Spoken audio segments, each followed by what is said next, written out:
Hello everybody, we are live again, completely impromptu stream. Don't feel that if you're watching this after the fact, don't think to yourself, oh, why did I miss the notification emails to let me know that Levi was going to be streaming today?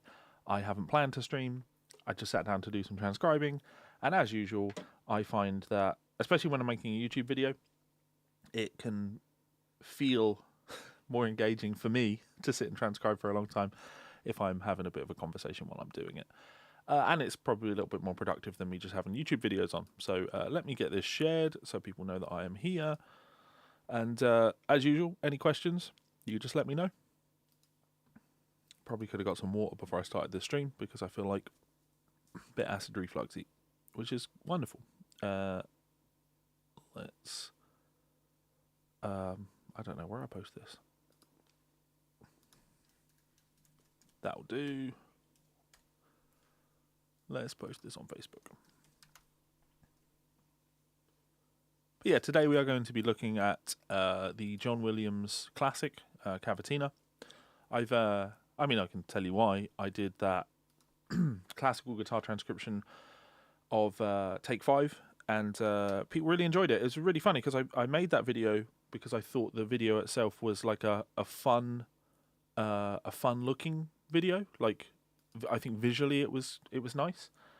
I just expected, maybe 5,000 people to watch it or something like that. But it's sitting at like 200,000 views. It's like done really, really well. So not to follow on with a trend, but I guess there's a sense of chasing trends. But it actually more comes from this idea of like, it's sometimes hard to know what you guys want to see, I always make things that I think are fun. I always make things that I would enjoy doing or think that there's something for me to learn from. And often, if I think there's something that you guys, if it's something that you guys should see.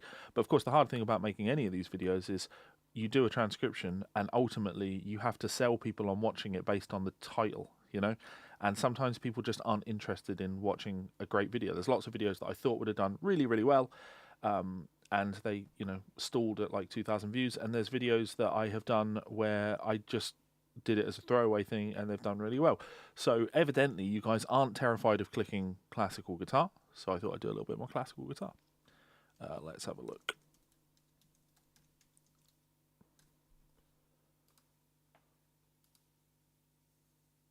Of course, Facebook is doing that thing where, it has given the thumbnail of the stream, so that's good.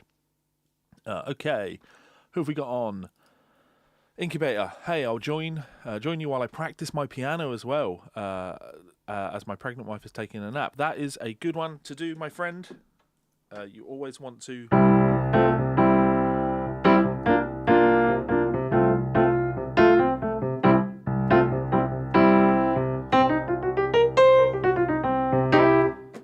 Always make sure your piano is on the go. Yeah, big lover. Okay, so yeah, I guess I can sit here for a couple more minutes. If you are watching the stream, leave something in that comment box. Let me know you are here. Let me know if there's any questions in particular that you have in advance of me starting. And yeah, we'll have some fun. We are here to have some fun. We're hopefully here to do some learning. It's all about learning, right? I do these things as learning opportunities, not just for myself, but of course for you guys. If you want to support the channel, hit that subscribe button. If you want a super chat, of course you are welcome to, but it's not something that I'm relying on. Actually, I always appreciate a super chat, but it's one of those things where when somebody super chats, I see it and I'm like, YouTube will take 30% of that. What a waste. So you can always check out the links in the description, support me on Patreon, or you want to really support me, join guidedpracticeroutines.com. But yeah, any questions, I'm here. Just got a notification of your YouTube presentation on transcription from Discord. Good, that blues man. Yeah, don't worry, this isn't a proper, it's not one of our guided practice routine streams. This isn't a member-only stream that you nearly missed out on. Totally spontaneous stream. Just decided I was going to sit and do this for an hour or so, transcribe this piece for an hour or so, and yeah, it's always nice to kind of engage with people while you're doing that. So that's the plan. I've also got a film this afternoon. I'm filming the second part of my Science of Chord Progressions, the Science of Chord Progressions course where we're looking at minor harmony. And I woke up this morning and looked in the mirror and I'm like, what is this? What? Did I have a fight in my sleep? Did somebody punch me? Maybe. I know lots of people want to punch me. Yeah, so all right, I'll bring up the video that we're looking at. But yeah, keep those comments coming in and I will engage. I'm reading every single comment and I'll answer any questions that you have. So lovely old video on the BBC. It looks like, I would probably date this as like the mid-70s, but I could be totally wrong on that. The original video that's on YouTube, rather annoyingly, not for me because I can fix it, but if you were to watch the original video on YouTube, it's like quite heavily out of sync. So the guitar playing doesn't match up with the audio that you hear. And it's not that it's mine, but it's just that everything is quite considerably out of sync. So I have corrected that. I've re-edited the video so the guitar playing is the audio and the sound is in sync. You can actually do that in Transcribe, the software I'm using this time offset button down here. But for whatever reason, when I downloaded the video, Transcribe didn't want to open it either. It's like we're having trouble reading the video. I'm like, what's that all about? So I just loaded it up in DaVinci Studio and yeah, edited it and rendered it out so I could work on it. Anyway, so yeah, old video, John Williams playing Cavatina. If you're unfamiliar with Cavatina, it's one of those where you may not know the song by name, but you've probably heard it. It sounds like this.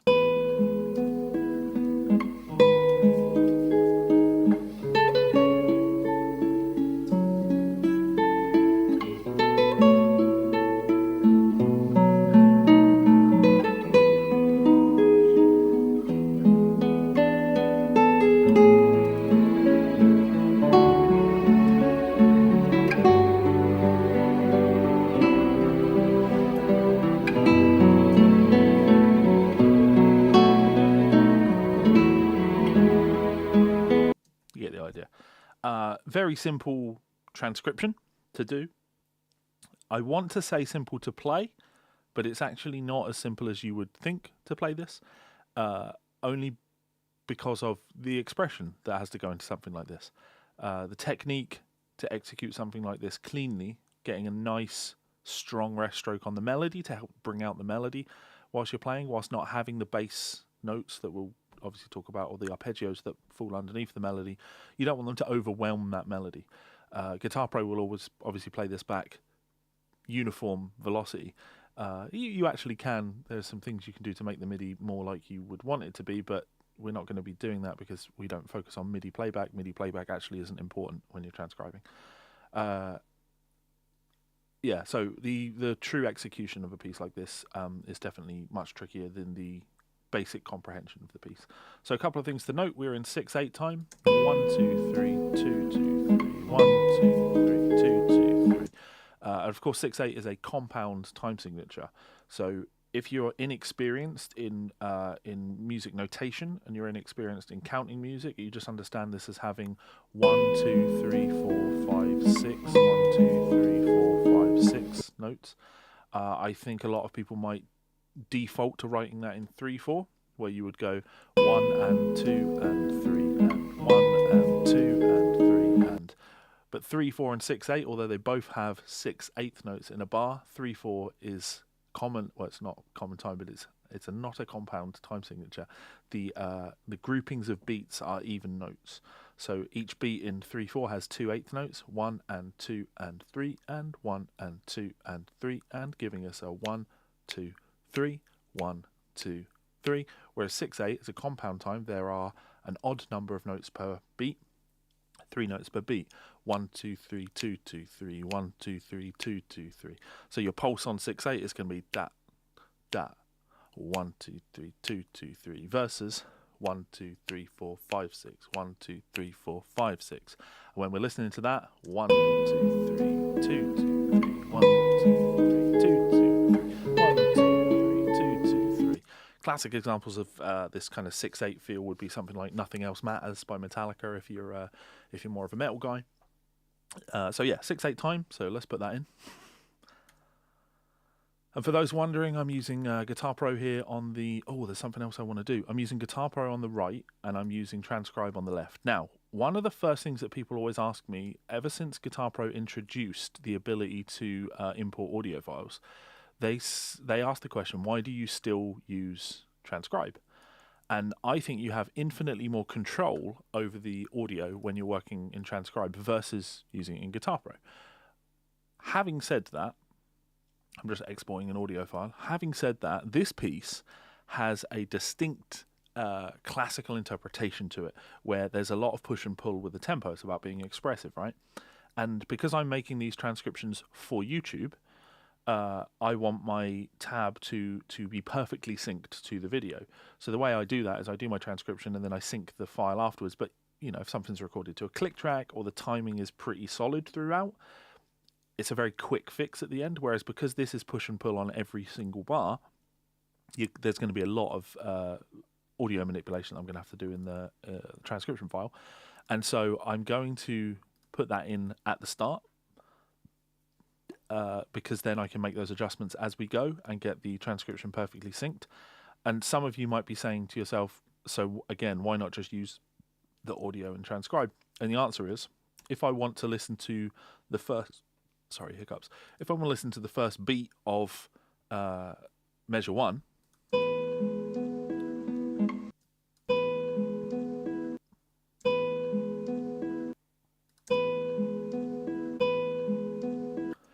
I'd have to do all this sort of manipulation down here in order to highlight the part that I want. Whereas because I'm working in Transcribe, up here, let's get rid of that. If I zoom in so I can see, we're in 6/8. So I'll put a 6 in here. Now it's easy for me if I want to just look at the first beat. And when I say beat, I mean the first dotted quarter note. I think I saw a comment there about dotted quarters, which I'll read in 2 seconds.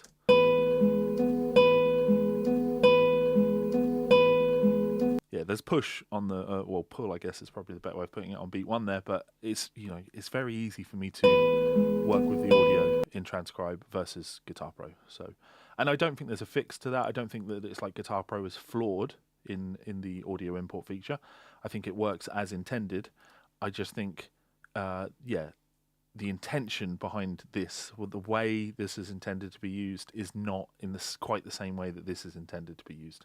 Or at least I hope that's the intention. For me, I see the audio import feature in Guitar Pro making much more sense for things like the creation of backing tracks. If you wanted to import like a drum track in here, or anything that you would want to import to sort of supplement the track that you're maybe composing, makes a little bit more sense to me.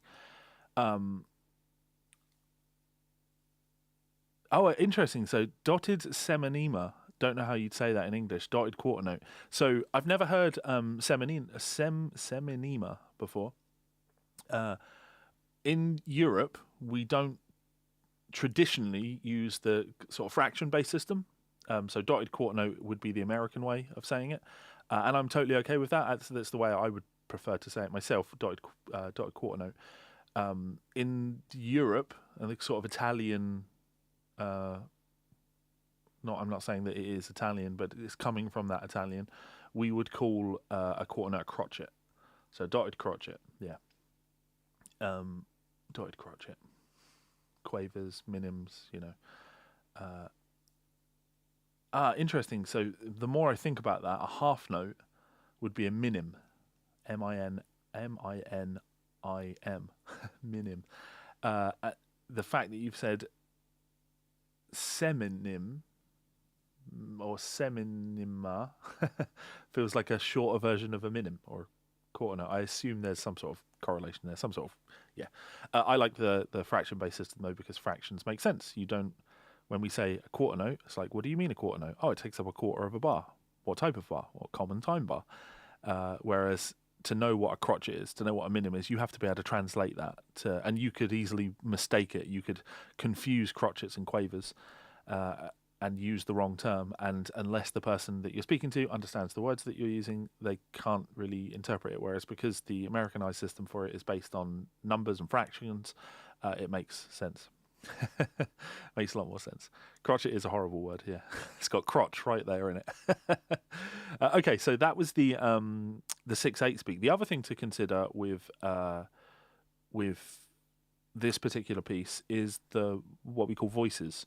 So when notating for the guitar, you can write everything as though it's being played by one person. And of course, everything is kind of stupid way of putting it. Everything is being played by one person here. I think the best example is like if I play the piano, right? If I did this on the piano, that would be one voice. Whereas if I then introduced, I essentially have two things happening there at the same time. One voice is playing, and a second voice is playing. Put them together. Now, as music becomes more complex and layered, you can introduce many more voices. If you study, like Bach's fugues, you're going to be looking at 3 and 4 part voiced stuff. It's a really handy way of separating things for reading. Cavatina is a really great example of, you could argue 3 voices, but we'll be writing it in 2 voices. So I would consider voice 1, or my upstemmed melody, to be ba ba ba ba da da.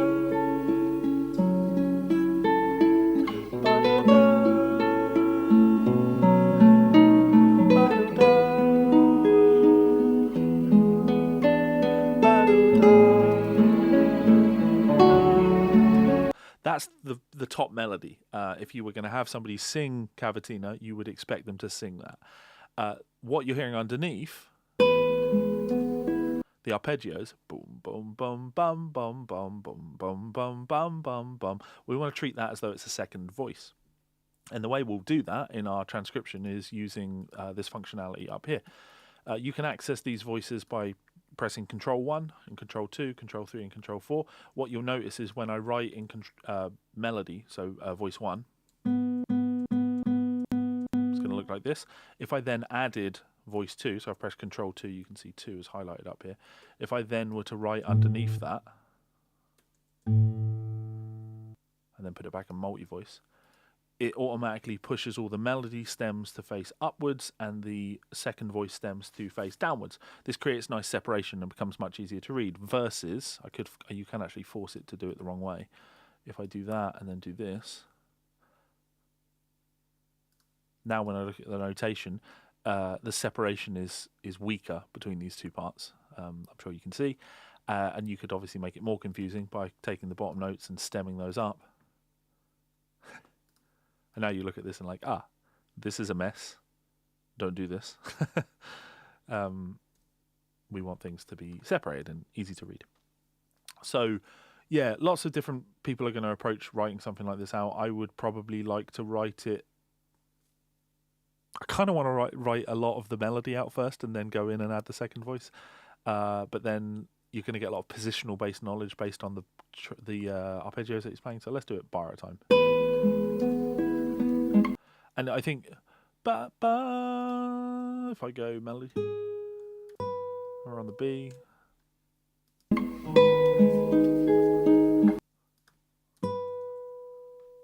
so our chord underneath is starting on that low E, and then we hear bo ba bo ba,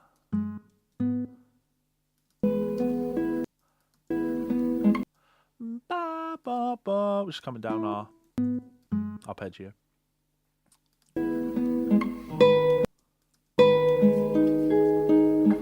Now our bass note changes, right? Ba. And I'm always telling my students, like, ear training, what we're doing right here is the most important form of ear training, okay? We're not talking about relationships between note to note. We're just working on the skill of, can you hear this note? And go, ba, and confidently sing that note. And then from there, you can use your instrument. So I go, ba. So we're a D sharp. Ba. Because I'm thinking the previous chord was E, so I'm thinking sharps. It doesn't matter that I played the wrong note. The important thing is I'm going, ba, and I can hear this note, ba, is too high. So I came down, I'm too low, and I can hear that I'm too low by a semitone. So I can correct it. But that pitch is so deep in my mind. So bo, bo, bo, bo, bo. Is he really playing that? Yep.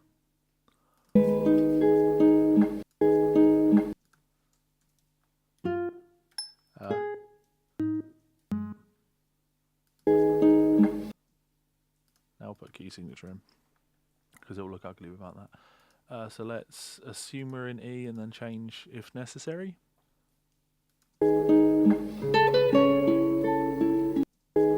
Now I'm thinking melody, right? Da da da. And we should be.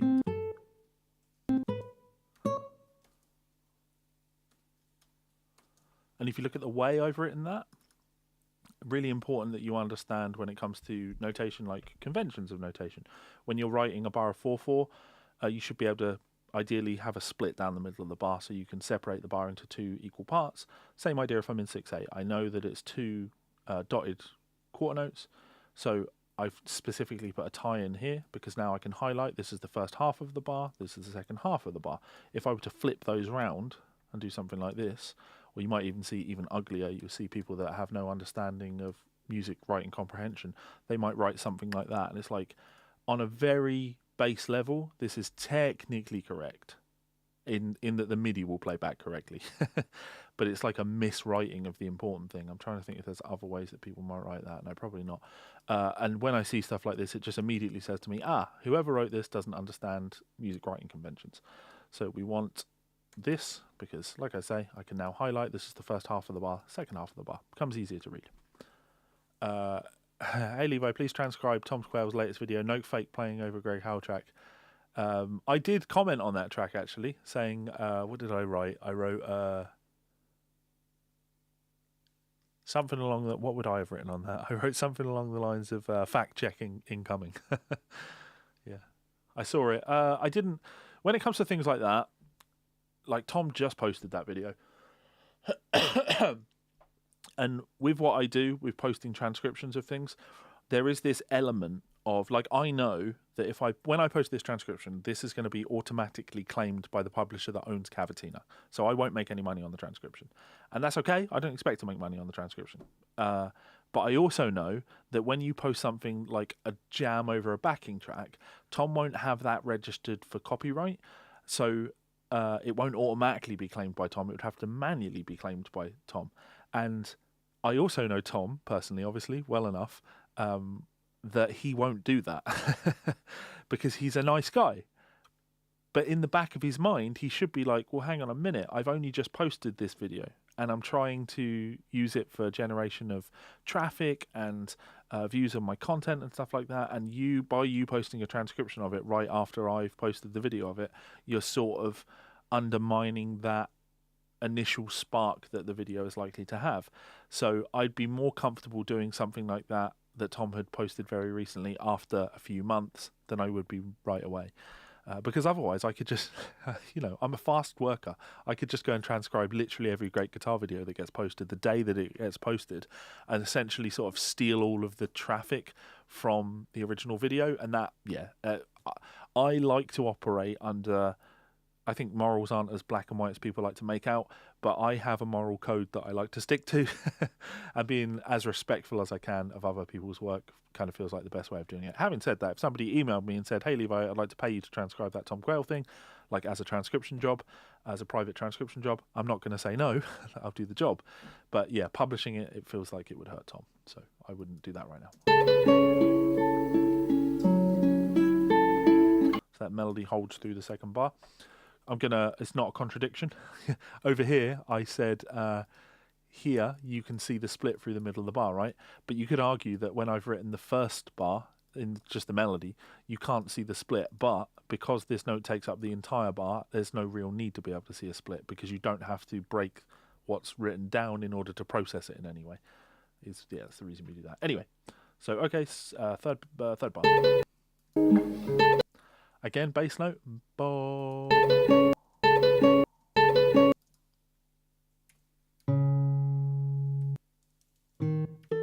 whoops. He really is up there.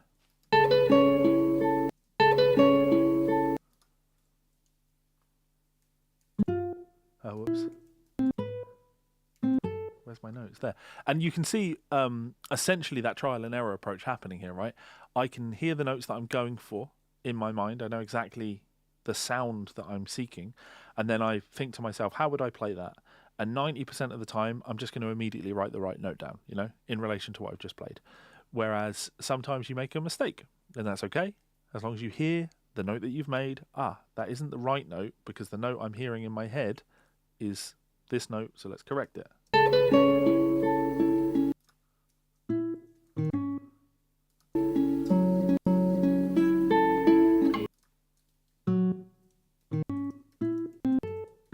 Oh, whoops. Okay, so we've written out the first 4 measures. Now, to make my life, because if I press play on this, one thing I could do is I could get a rough tempo, and I would do that. I would go.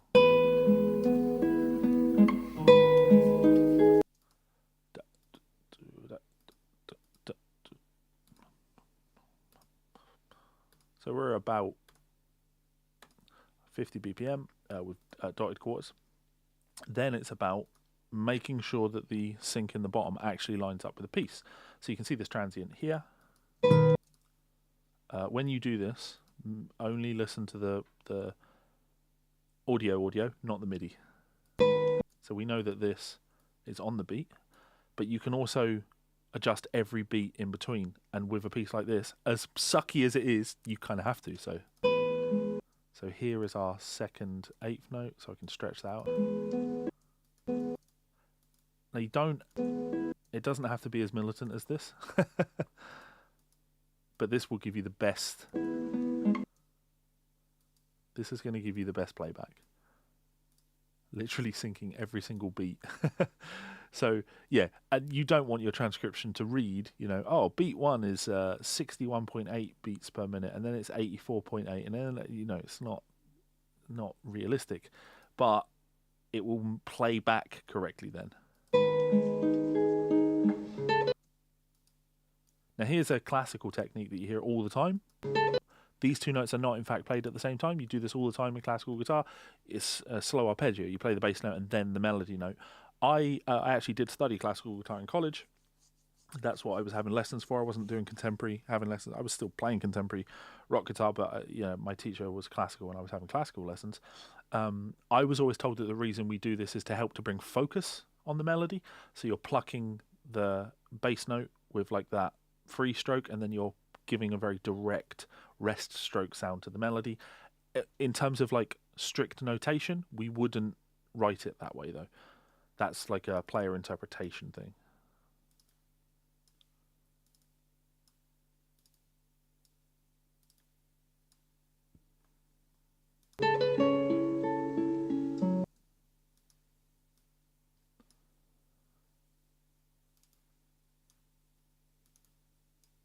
Notice I'm not having to really do any listening to do this because I'm literally using the visual cues from the argument with this is, do we have this sync to the melody note or do we have it synced to the bass note? And I can obviously see an argument for both. It doesn't need to be perfect though. Now when I do the playback on this, you're going to notice that this will play back perfectly in sync with the audio.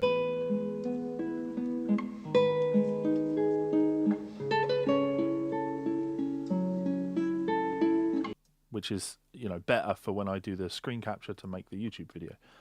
I don't know why I'm going to go through and do this. And the other thing about writing in 2 voices, as you know, I'm actually, you know, giving a lot away here. Not that any of this is a secret, but when I post videos on YouTube, they are always like this, right?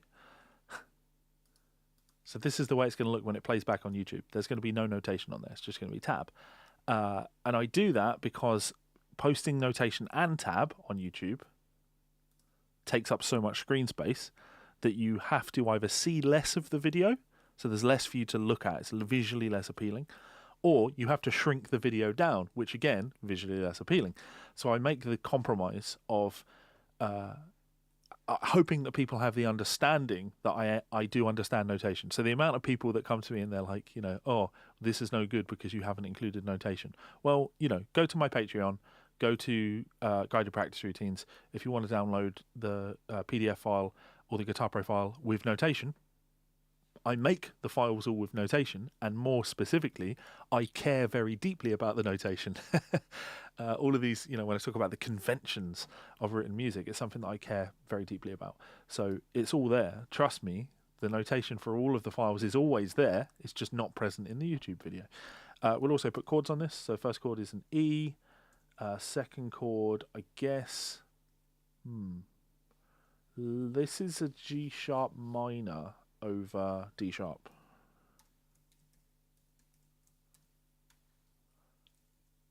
Then we have A over C sharp to F sharp minor 7. Again, I tend to put the harmony, like as chord symbols, over the top of a transcription when it's pertinent, and I think it's definitely important on this piece, but sometimes I omit those from the YouTube video, again, because it takes up screen real estate, and there's always that compromise of what I'm doing. I am trying to give you, because I could just not have the video of the player on screen, I could have the transcription playing on screen, right? But I'm trying to create that nice balance of something that's visually stimulating to watch, i.e. the person playing the music, and then with the perfectly synchronized transcription of what they're doing. But I'm having to, it's compromise. The simultaneous playing of audio track and video is part of the function of Transcribe. Yes. Yeah, you have to go to Transcribe's website. I'll bring it up. I've only been using Mac for a couple of years now.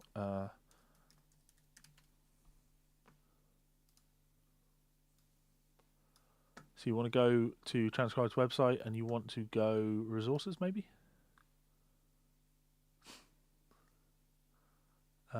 You always used to be on their site. Transcribe, screenshots, reviews, download. Download.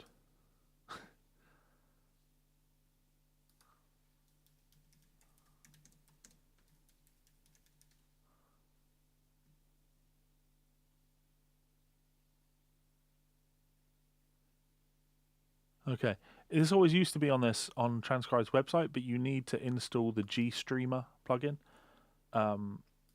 Maybe it's under here.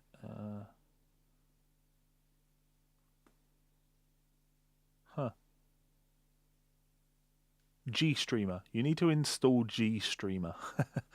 Then it will work. But yeah, Transcribe opens video files.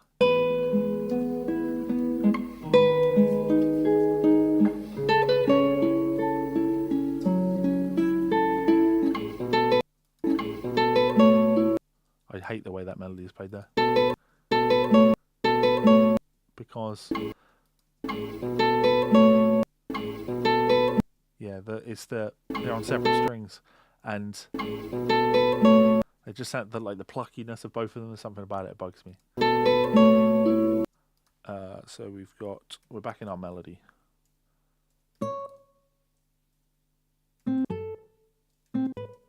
Did he play it in a different place, maybe? Let's have a look.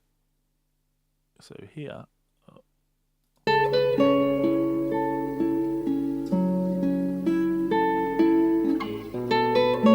Yeah, he plays it down here now. So there's so much more. These two notes here, because they're played on the same string, they have like a tonal consistency. But here, I always find when you jump between the B string and the high E string, it's like a dramatic difference, and you really hear it here.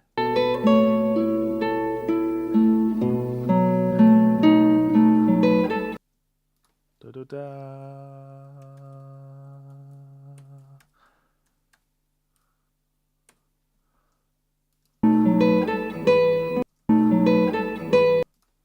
Da do.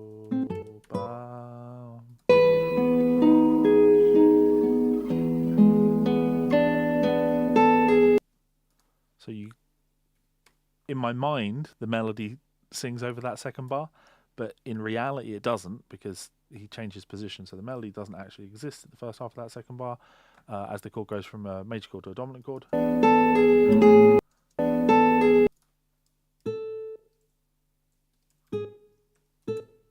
it's our melody in the second 4 bars, and we just add our accompaniment underneath it.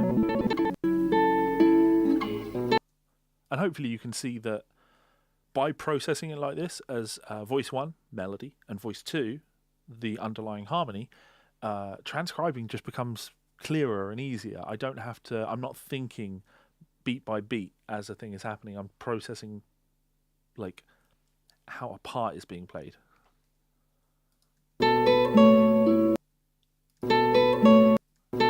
So voice 2.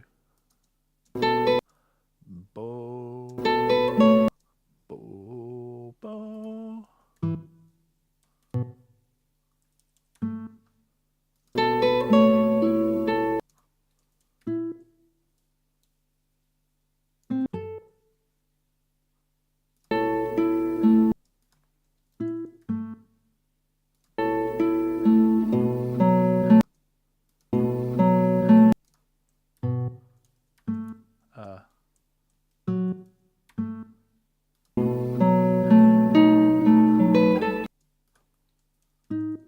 Again, there's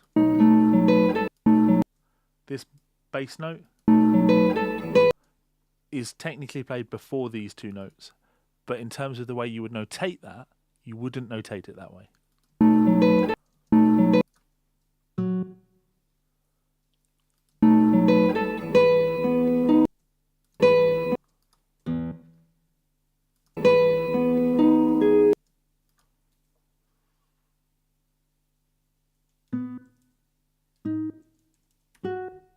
Yeah, major 7. And then, as I said, switches to a dominant.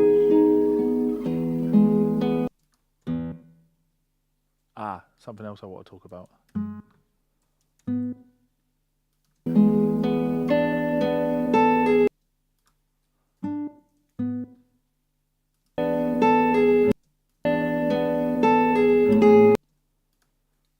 Comes underneath. So, I said that this is 2 voices.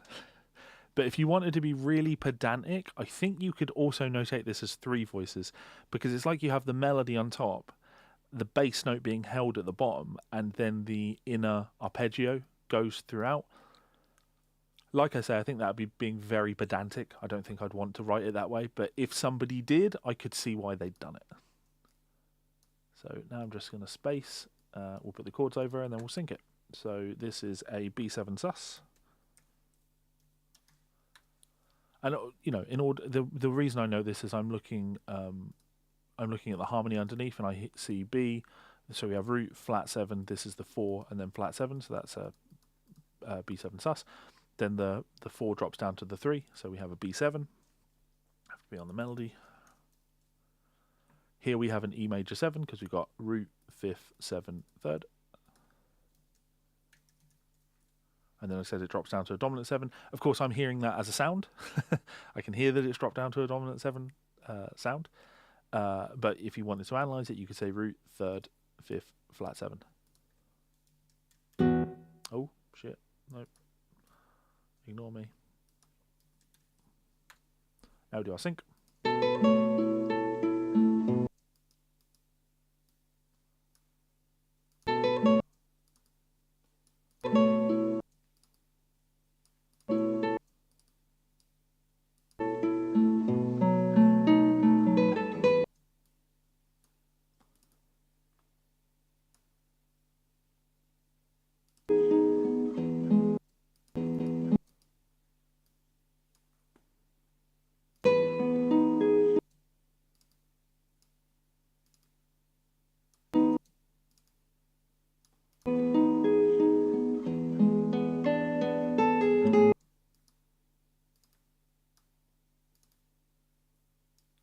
Can actually do that.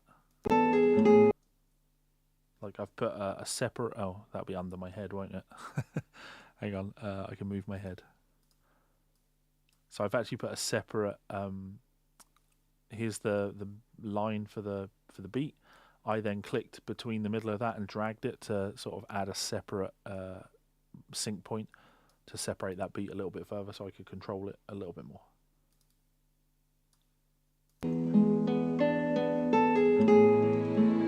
Yeah, and you know, different people are going to have different workflows for this. Some people might want to sit down and synchronize the entire piece in Transcribe before they write any notes out. I can't think of anything more boring.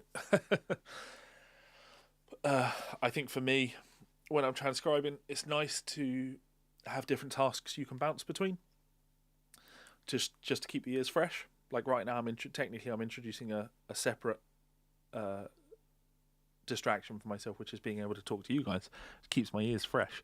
For me, when I'm doing this, I can bounce between notating the first melody, notating the second melody, adding the chord over the top, synchronizing the audio. All of these things just stop a job from feeling too repetitive and too, like, make you want to, I don't know, bite your own head off. Can you bite your own head off? Is that a thing? Can you eat your own head? I don't think you can do that. Why am I doing that? So our melody,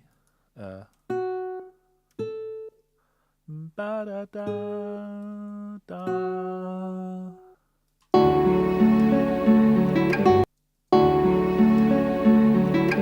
And this is on the last 16th note. Dat, do, do, dat, do, do, bo, bam. So we have to put that in correctly, which is annoying. But where's he play it? Yeah, open string.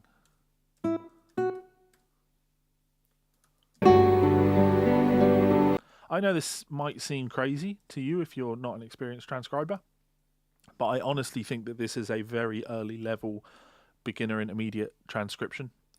In terms of, like, if you want to learn to transcribe, something like this is very easy. I'm a pioneer. Nice. I think that's cool.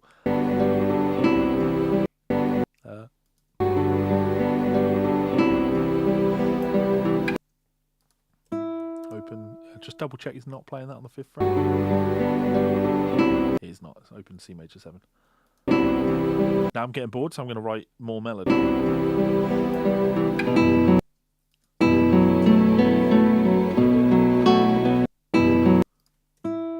It's the same melody note.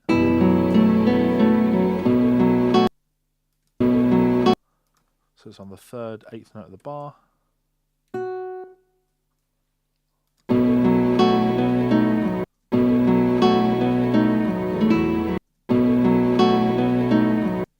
Nice. This is actually a quite clever. The melody in this bar implies 3/4.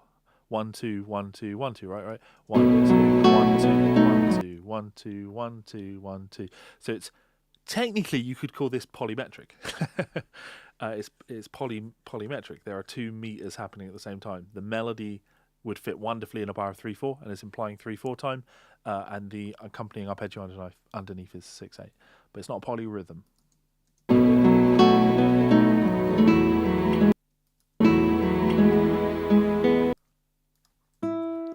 All of the melodic work there, the arpeggio changes, I would consider those to be second voice.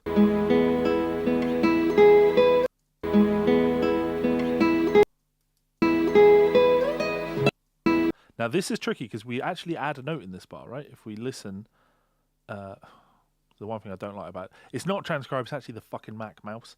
I find the Mac mouse horrible.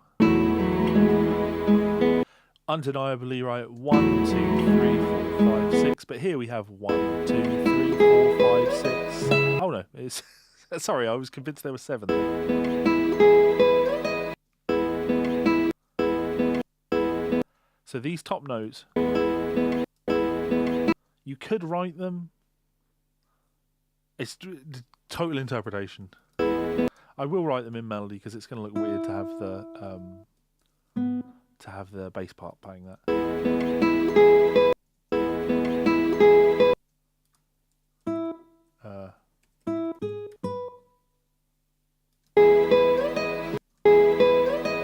This is interesting. So here, I talked about this on the last stream. No, hemiola is not accurate here. Hemiola is not accurate at all. A hemiola is where you play a phrase that doesn't fit in a bar, and you're repeating that idea so it crosses over a bar line, whereas this fits very comfortably in just one bar. There is one bar where the melody is a measure of 3/4, or outlines a measure of 3/4 wonderfully, and the underlying part outlines 6/8. So I wouldn't go with hemiola there, no, definitely not. Though, to be fair, I think definitionally, a hemiola would definitionally fall under the category of polymetric, because that's the idea of a hemiola, right? You're playing an idea that is, theoretically speaking, of a different bar length. So by the repetition of that hemiola, your bars become offset from the underlying motif or idea, which, yeah, definitionally is polymetric. Unless you want to give me a definition of polymetric which doesn't fit within that. So anyway, this melody note here, he slides between these two notes, yeah? And I'm always telling students this, and both transcriber students, but also people that work with my transcriptions, he slides between these notes, but he picks both of the notes. So this is not a legato slide, where you pick the first note and slide up to the second note. He does pick both notes, but you don't want to just leave it like this without an indicator that these are played on the same finger. This is a shift slide. You are sliding up on the same finger, but you are picking both of those notes. So that's what we use shift slides for, and they are really, really useful when you are transcribing players that, well, shift positions a lot whilst they're playing. You want to know where they shifted, because without that information, you're sort of having to make that guess for yourself. Like, without this slide here, you might think to yourself, okay, so we play, and you could put this in with fingering, I guess, but you might think, okay, open string, then we play the 4th fret, and then I jump up to the 7th fret on my index finger, and then play 11 on my pinky finger. So that would be having a shift slide here, or shifting positions there. Whereas here, this tells me that's where I make that position shift. Okay, so let's go back, put the bass underneath, measure 9.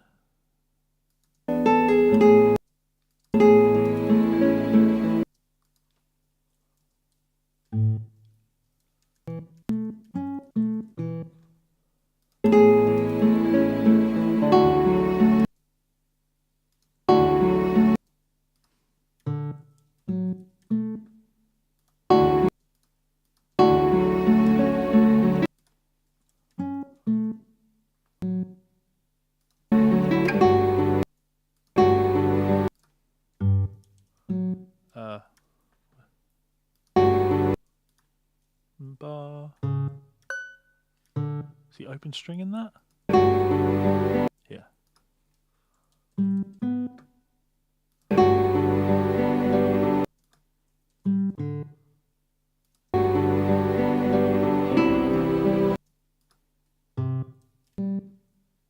Hello, Lewis.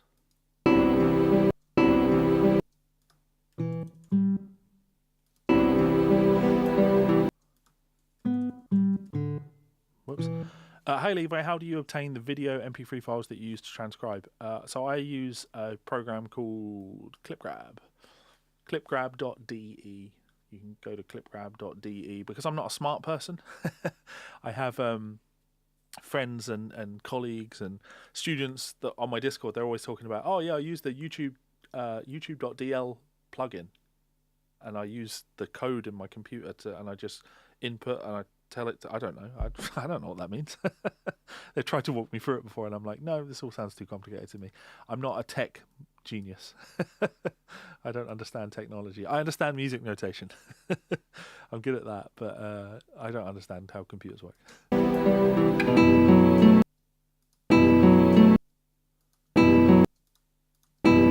Stop doing that.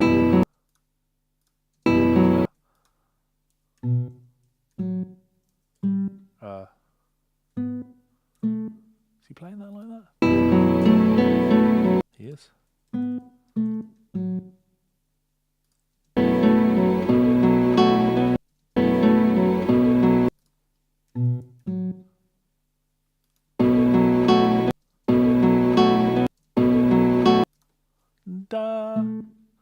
Good skill to be able to do that right there. I'm hearing the melody note, but I'm hearing the bass note, and I can go da and sing that note. If I can sing it, I can find it.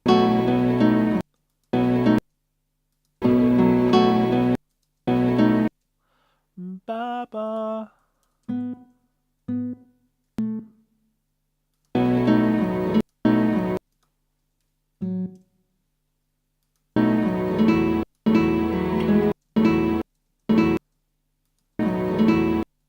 Oh.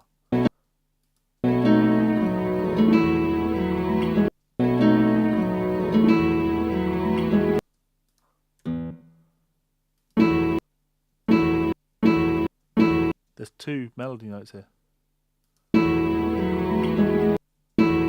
So here, this is actually a good example of where we have to have 3 voices, I think.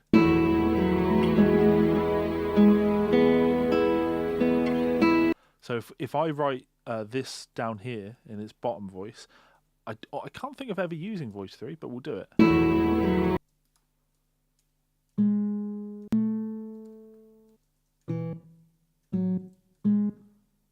It's going to look ugly at first.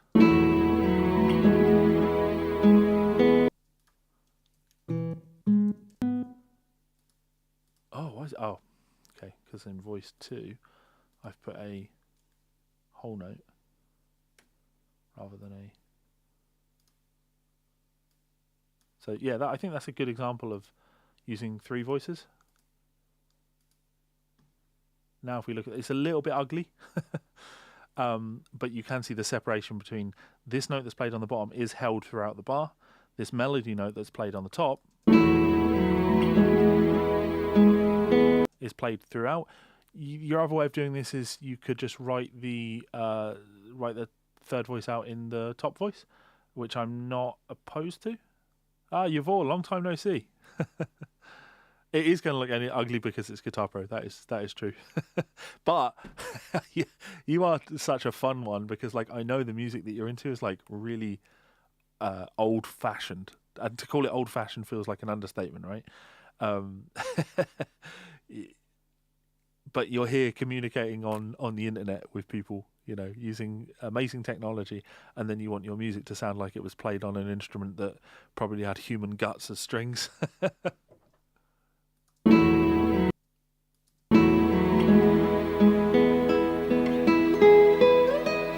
And by having this extra voice in here there, it means that I can tie that across and it looks nicer.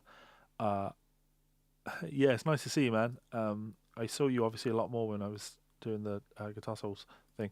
I am going to put this all in top voice because it just looks ugly.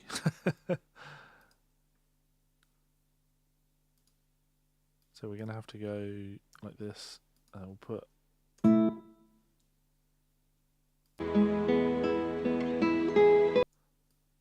what have we got? Why is that? It should be up. Oh, it's because I auto-downed it. There you go. That looks a little bit better. Just a little bit. Then we put our chords in. So here we have A major 7 and D major 7. Good, again, good practice. You should be able to look at this voicing and go root, 5th, root, 3rd, and then the melody note is the 7. Here, root, 3rd, 5th, 7. Melody note is the 3rd. Here, G, root, 5th, root, 3rd, melody note is the 7. And here, root, 3rd, 5th, 7, melody note is the 3rd. So it's just spelling out my harmony for me. G major 7, C major 7, and then here, this is going to be a B7 sus, because we have no 3rd. It's not in sync, so that won't work. But yeah, I think if I...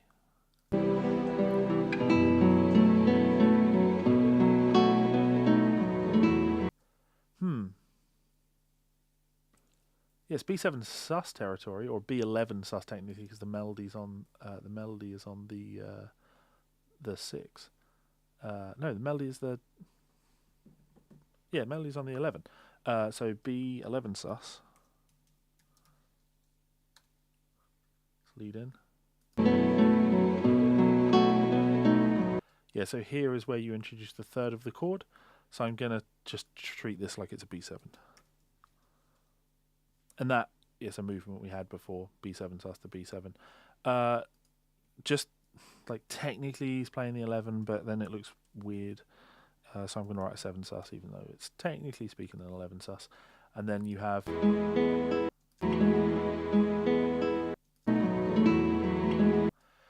ba-do-da. This is like E sus to E. Da-do-da. And I can't really say sus 4 because it has the 4, or sus 2 because it has the 2. It has both of them, so I'm just going to write E sus.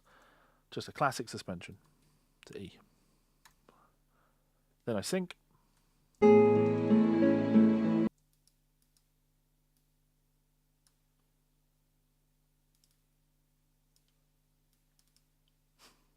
What a loser, right? I do this for fun.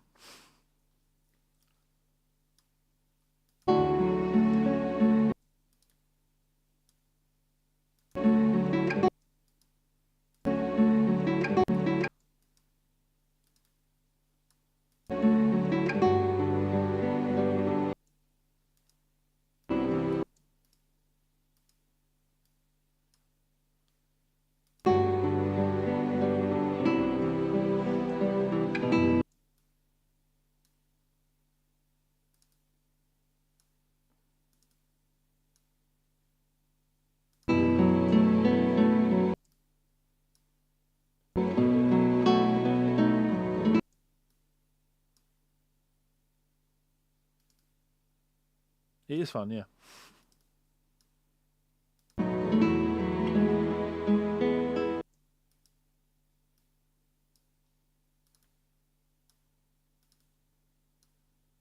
It takes all sorts.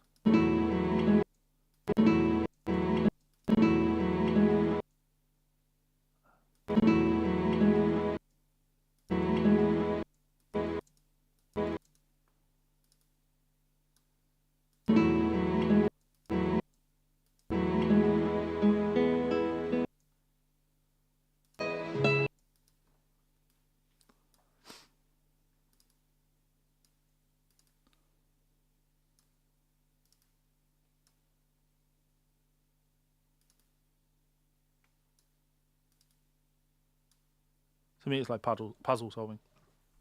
Yeah, there is an F sharp in there. Okay, so the other thing I like to do to give myself a break is then press play, and for this I will then put the MIDI on so I can hear that the MIDI lines up well with the transcription.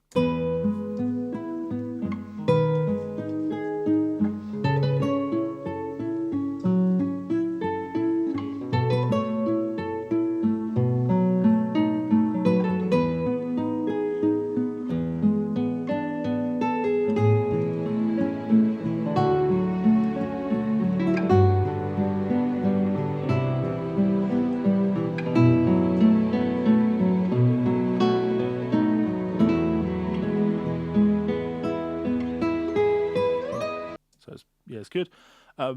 Obviously, from a MIDI playback perspective, you would listen to that and say, but the notes in the bass aren't ringing out, and they should. How do we tackle that? You would think that put let ring on them, right? Some people might even say, again, people that don't have much musical experience might do this. Now it will play. So now the MIDI gives us exactly what we want, but it becomes like a bitch in the ass to read because we don't really process it like that. You could go to the second voice and you could put let ring on them, which is I. But then you're in this weird place where like you should really be doing this. And if you really want your MIDI to play back correctly, you'd do that. If I turn just the MIDI on.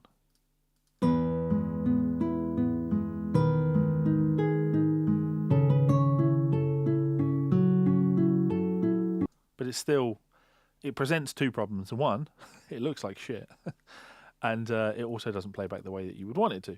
You can in Guitar Pro also under sounds, here under interpretation, you can click auto let ring. So now let ring throughout will play and the MIDI will sound like this.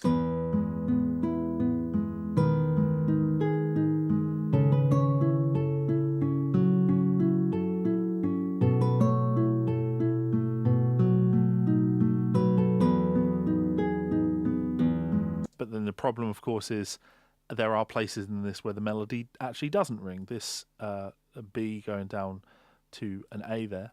Can't click it because it's in the first voice. That note then doesn't ring out into the next bar, but it will make it.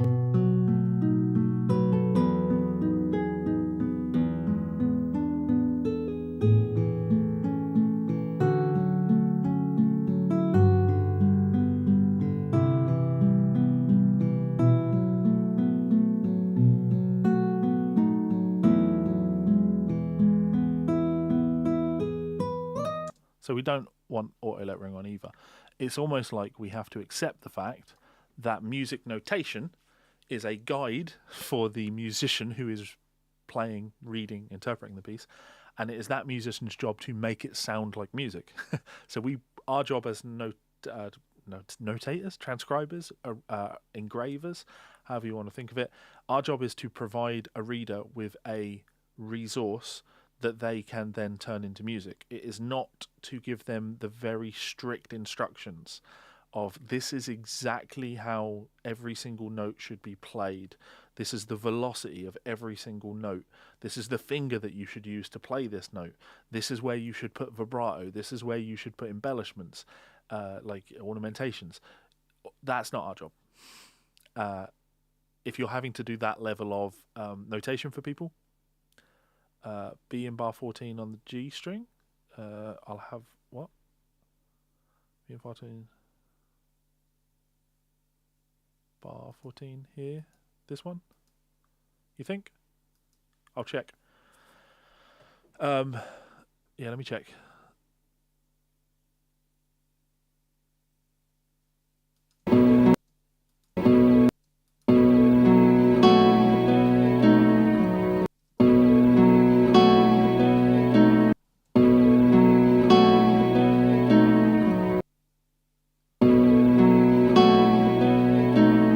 Yeah, I'll give you that.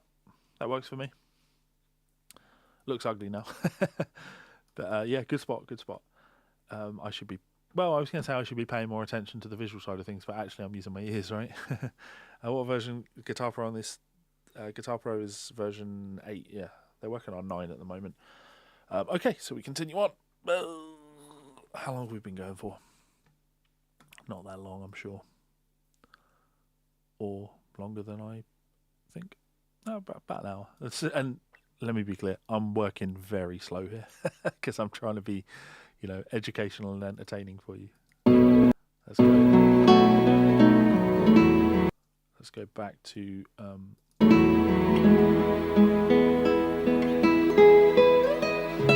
now we just write a melody.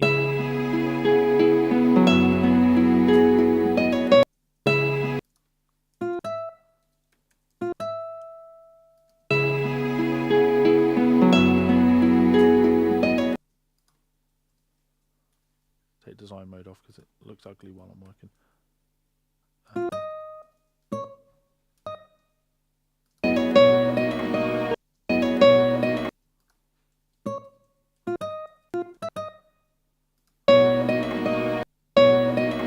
Is that a hammer he does there?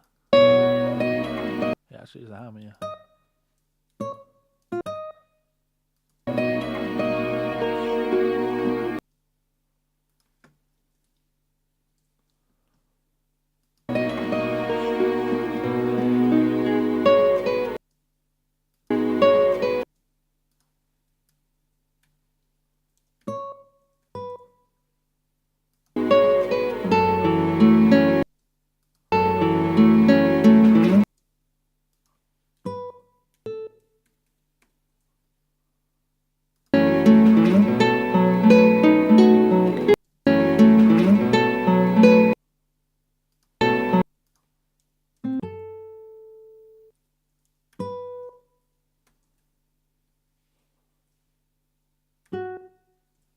That's that 3 against 4. Not 3 against 4 thing. 3/4 against 6/8.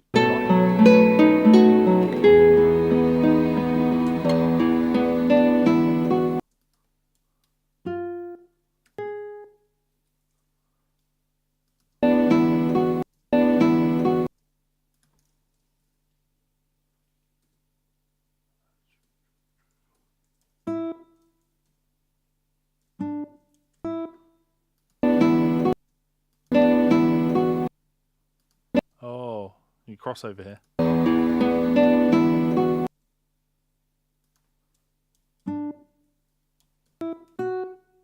This is I'm going to write this as both in the bass and in the melody.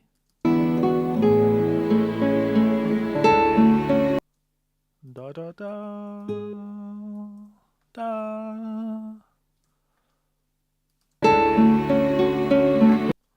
da. What am I doing? Da. For fuck's sake, da.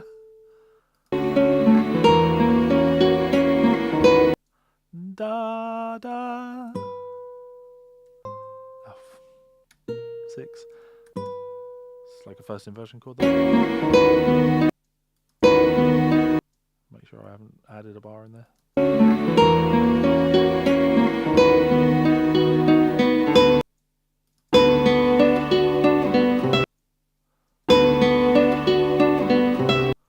Ba ba.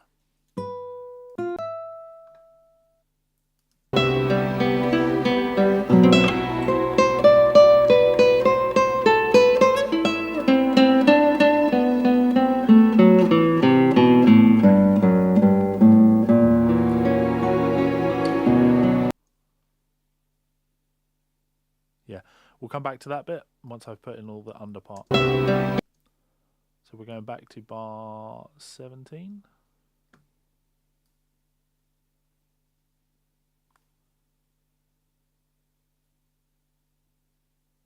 I've been doing this for an hour. I feel like I should run an ad. This video is brought to you by guidedpracticeroutines.com, the place to access my full library of lessons, courses, transcriptions, and guided practice routines. With my unique teach then practice format, we practice together and progress faster. Check it out at the link in the description. Boom, and we're back. I've got to get something out of this. I say check out the link in the description. There's actually a link in the description for a free trial. So if you want to join us and download, transcriptions, but also have access to like 200 hours of video lessons.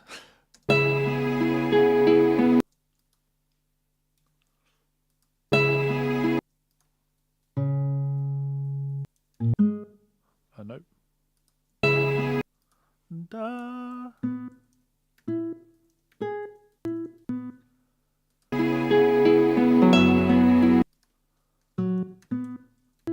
Same arpeggio.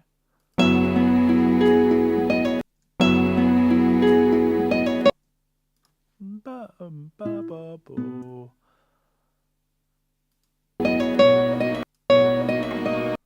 Oh.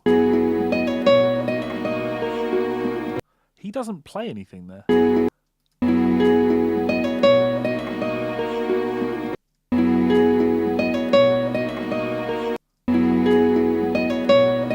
But I'm hearing... Does he pluck that?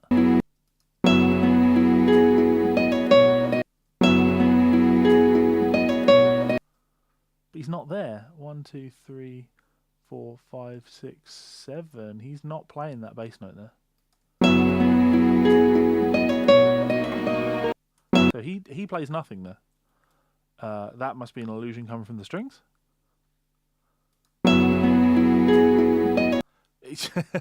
It's so funny that you say stuff like that, but like I find stuff like that all the time when I'm transcribing stuff, and it's like, you punched that in there, you fixed that.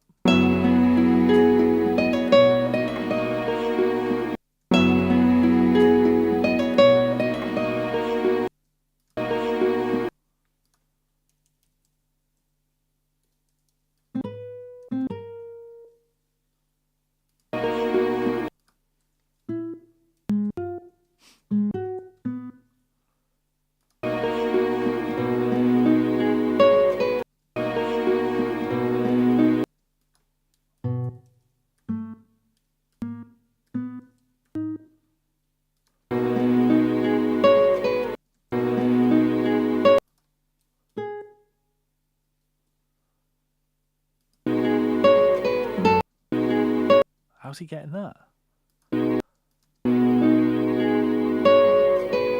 Like that G sharp there.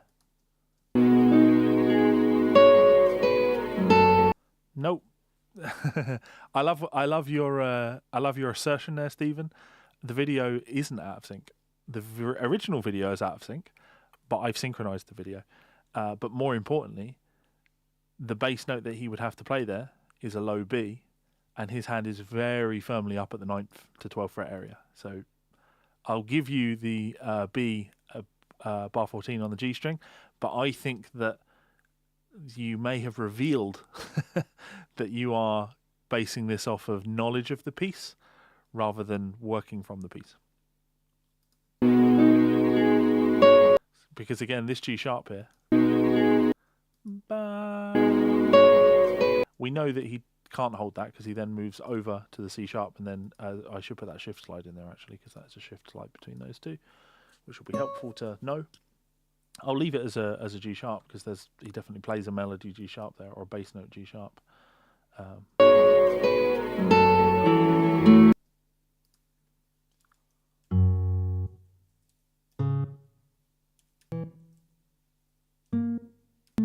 F sharp minor 7.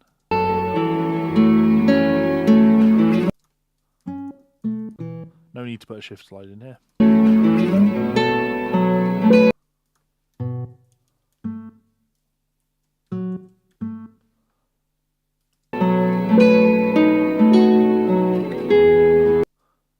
It's a bold position to say that the video is out of sync when it is so clearly in sync, because I went to the effort of doing that.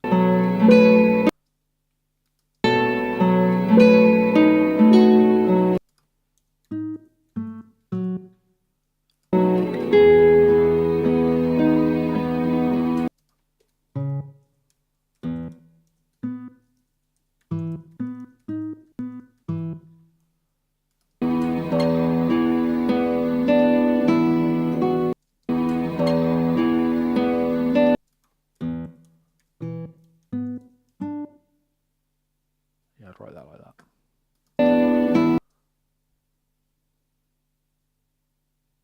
Yeah.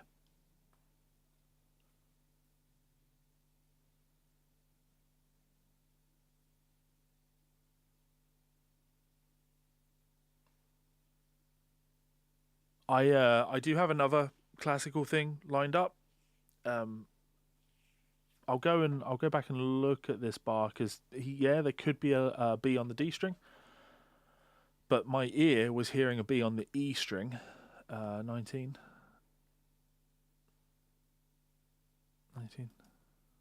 We'll do a lead in. Yeah. Yeah, he very clearly doesn't pick anything there.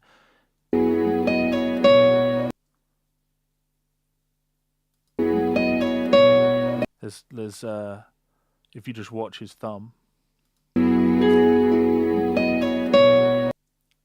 I know he plays this note here with his thumb, then he brings his thumb down, rests on the low E string, and doesn't pluck anything. And the pitch you hear would be, that's the note you're hearing there, but he doesn't play it. So, like I say, whether it's like an auditory illusion that we're hearing based on the string part or the arrangement that is behind him, or if it was something that was punched in afterwards, seems unlikely for something like this. Anyway, we were up to bar 25.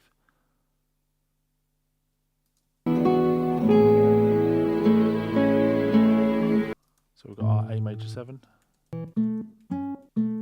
Hello world.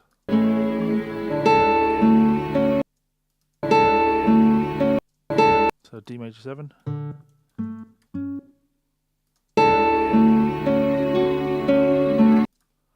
It's an interesting thing to point out, though, if we jump into Stephen Joseph's comment a little bit more, or acknowledging that he's basing off his acknowledging that he is basing it off his knowledge of the original score. The thing with a piece like Cavatina is, this has been transcribed a million times. But where would the fun be from an ear training perspective to just rely on the score? I do get it, because when I'm transcribing this, it half feels like a waste of time. Half feels like a waste of time, because if I wanted to play this, I don't need to transcribe this live performance of John Williams playing it. I can just use the score, which I'll have in a book in the house. And likewise, you could just go, well, yeah, so just use the score and just write out based on what's in the score. I'm not saying that was an intentional thing on John's part there. I'm not saying that's the way it should be, but I am saying that is the way it is here. And that's the ear training side of things, right?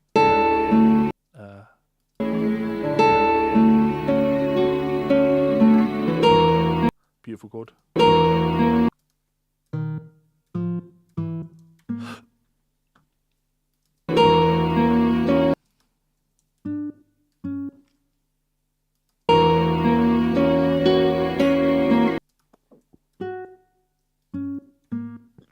Whoops. What are we playing there?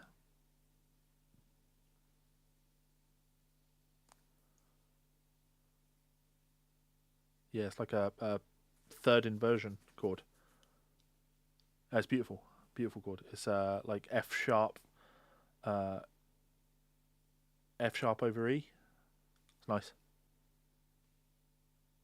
You can make the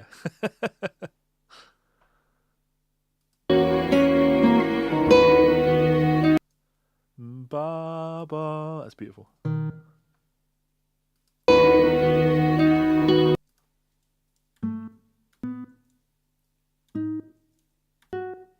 Is he playing that like that?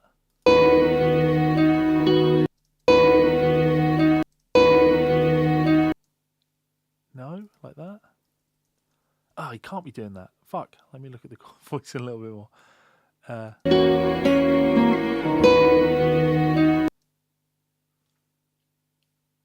Can't be playing that.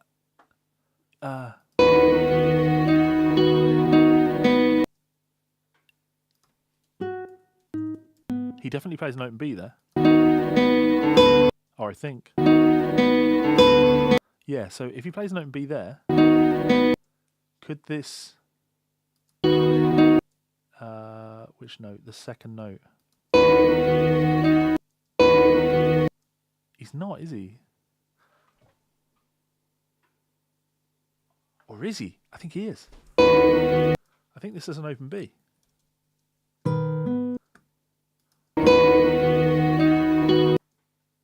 But then this would need to...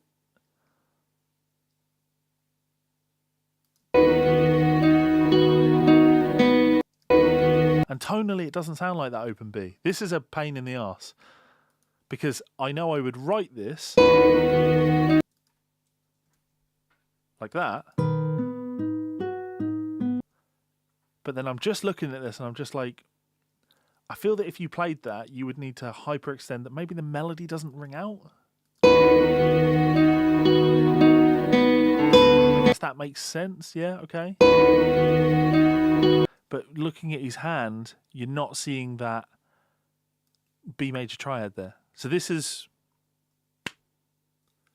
and the if you look at his index finger to where his pinky finger falls, these don't look like they're on adjacent strings. So you're not seeing that -6 interval relationship between those.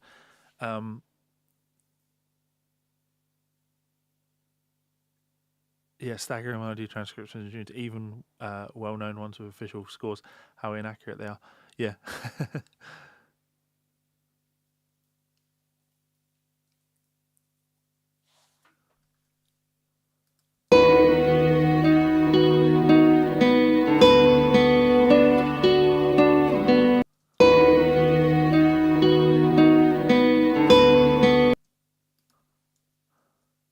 Open D string there.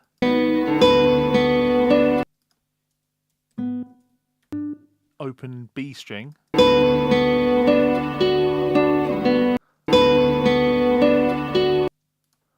Ba-ba. Oh, is he really playing that there? Yeah, he does. You can see from the fingering that he does. They are, yeah, separate. He's not rolling. He's fingering separately.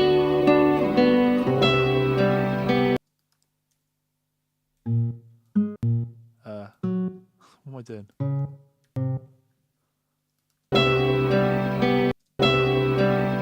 open strings.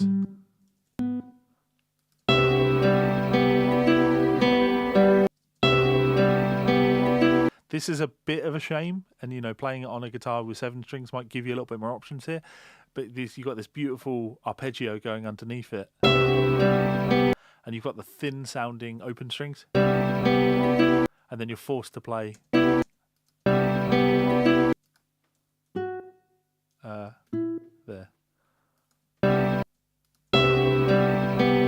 because you'd really want the open E string, but of course you can't do it. I don't think well, I guess it's possible that the performance be overdubbed. And when you think of the BBC, because this was on the BBC, when you think of the BBC back then, like Top of the Pops was obviously mimed. The reason I don't think this is mimed is because it's not played to a click track. You know, I think there would be too much nuance, too much subtlety that you would have to absolutely guarantee you're going to be able to get perfect with the pushes and pulls. I think it would just look wrong to try and mime along to something that is inherently a little bit free time. And also, I can come back to this part, we're at bar 30. At the very start of the video, to 18 million people live on a Saturday night. He specifically there is talking about playing it live. Yeah, so it was definitely something I considered, but abandoned. It's less the playing of the E there. You have to ba ba ba.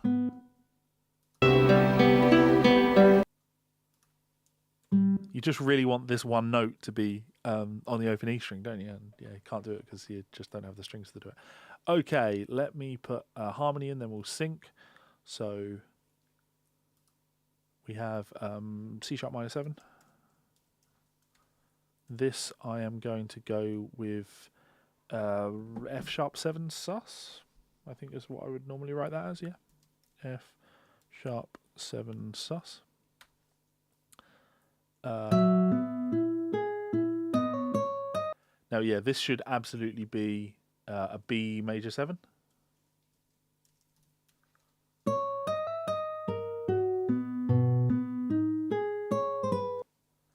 And I think I might do this. I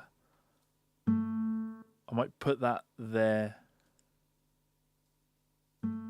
because that would... Huh! Was it not B major 7? I put the wrong fucking bass note in there. But it's definitely that, isn't it? This is what you want to hear, but it's just not there. Here, can't decide if I want to call it a B6 or an E major 7 over B. I'm gonna go E major 7 over B. Oh shit.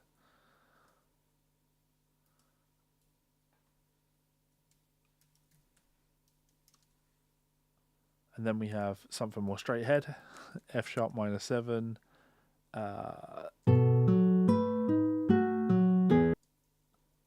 7, the third, B7. E major 7. E7. A major 7. A major 7. D major 7. And then this absolutely fucking stunningly beautiful F sharp over E. Really, really, really nice.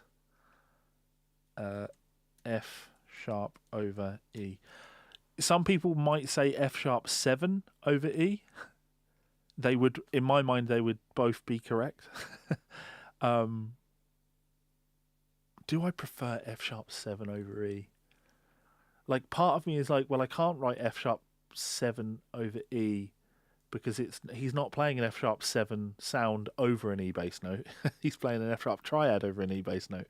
But then I guess if I was writing any other? Yeah, okay. F sharp 7 over E. I'm okay with that. That rationale's out. Okay, I'm totally fine with that. Then we have this is B over D sharp to B minor. D. Oh. B minor over D. And then finally, we're back to C major 7. Let's have a look. Yeah, Nobu Matsu vibes, totally.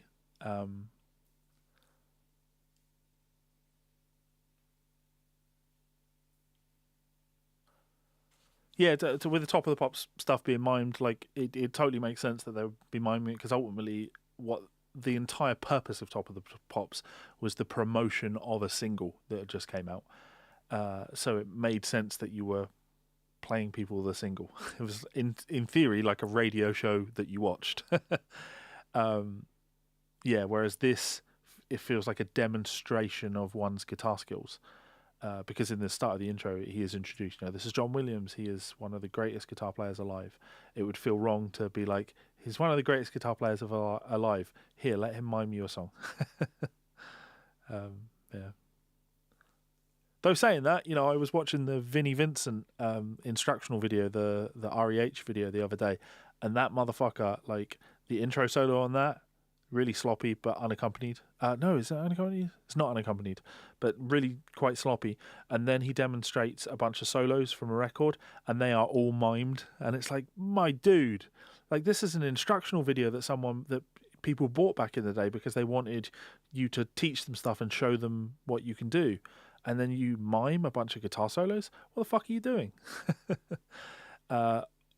Ochimir says, love your channel. Have you ever used Riff Station to isolate the channel spectrum to really highlight a guitar's part?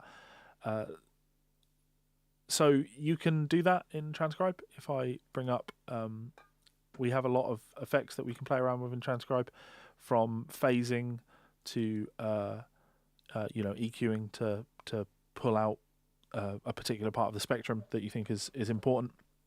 To be honest, I remember when Riff Station, don't make Riff Station anymore, do they? It's freeware now, I think. They certainly stopped doing it as a commercial venture, if memory serves me right. Riff Station had a much better visual presentation, and there was a period where, was it someone from Riff Station? I feel like they reached out to me at some point about promoting their software, and I said no because Transcribe has Transcribe does everything I need it to do. And so all of these other pieces of software came out from people, and they were like, we've added all of these features. It does this and it does that and it looks fancy. And I'm like, cool. But this software that I'm using does everything I need it to do. There's nothing that I need a piece of software like this to do that this doesn't do. So why would I be interested in changing to something else? I'm just not interested. And I get it from like a student perspective. Riff Station introduced a bunch of features which you might deem like quite useful, like what you were talking about there with like the isolation of a guitar part, if that's something that might help you with a transcription. But I would always make the argument that transcribing is ultimately an ear training skill, and part of your ear training is not just the ability to hear the notes that are being played. It's being able to slow things down in your mind as much as possible. It's being able to hear a phrase, stop the software, wait for 60 seconds, and then still be able to sing that phrase because you've remembered the phrase. And it's being able to separate the part that you're focusing on from the noise around it. And I've always believed that relying on software to do that doesn't help your ear in the long run. So yes, Transcribe has all of these features here, but if I'm really honest with you, I do use the mono karaoke function sometimes, and I'll use it if there's a very obvious, like there's two guitars and I want to focus on the one that's panned to the left. I will bring out the I'll bring out that. So I do use that occasionally, very occasionally. The EQ function I almost never use. Almost never. The tuning function I'll use semi-often, because sometimes you'll be working on like a Van Halen thing and he'll be like 14 cents flat, so I can push the transcription sharp just to bring it into concert pitch. So I'll obviously use that. Transposition, I have no idea what any of these buttons do. I've never touched it. The speed functionality, obviously, I have in the top of the software, and I'll run things down to a slower tempo so I can focus on it a little bit more. And all this miscellaneous stuff in here, I don't know what any of this is. I have used Transcribe now as a piece of software for... I am 37, and I started transcribing when I was like 17 or 18. So I've been using Transcribe for almost 20 years now, right? And I don't know what any of that does. It's just not important to me. It does what I need it to do. And by working within the limitations of the things that it offers, I've developed skills that if I were presented with a crutch that the software offered, otherwise I probably wouldn't have developed as to the high level that I have. So yeah, that's my logic behind that. Yeah, I think you're probably right, Stephen. I think he's intended to play the bass note where you've said on the D string, because you said that that's what the score would have there. I think he has intended to do that, but I don't think he did. And then I think that in post he might have said, maybe can I listen to that and just check that it was good, or if there's anything that we might need to change. And then at this one part here, he's gone, let me just add a bass note in there. That's what I think. Yeah. Very nice to see some classical transcriptions. Yeah, I'm going to do a few more of them because the last one I posted actually did quite well, and that means that you guys might actually click on them. So, never used Transcribe before. Can't believe I never have. I'm still stuck with Guitar Pro 5 after 20 years. Be honest, man. Be honest. You use Guitar Pro 5 because you pirated it. Anybody that's using Guitar Pro 5.2 did so because they pirated it. There's just too many quality of life improvements that have come in. 6 was visually a lot better. 7 introduced a good quality design mode, and 8 introduced the audio import function. And I think 6 onwards is when they started really adding a lot of like sound customization features. I enjoyed my time on Guitar Pro 5.2 back when I was 15, 16 when I pirated it. But yeah, I've stayed up to date with my Guitar Pro updates. Yeah.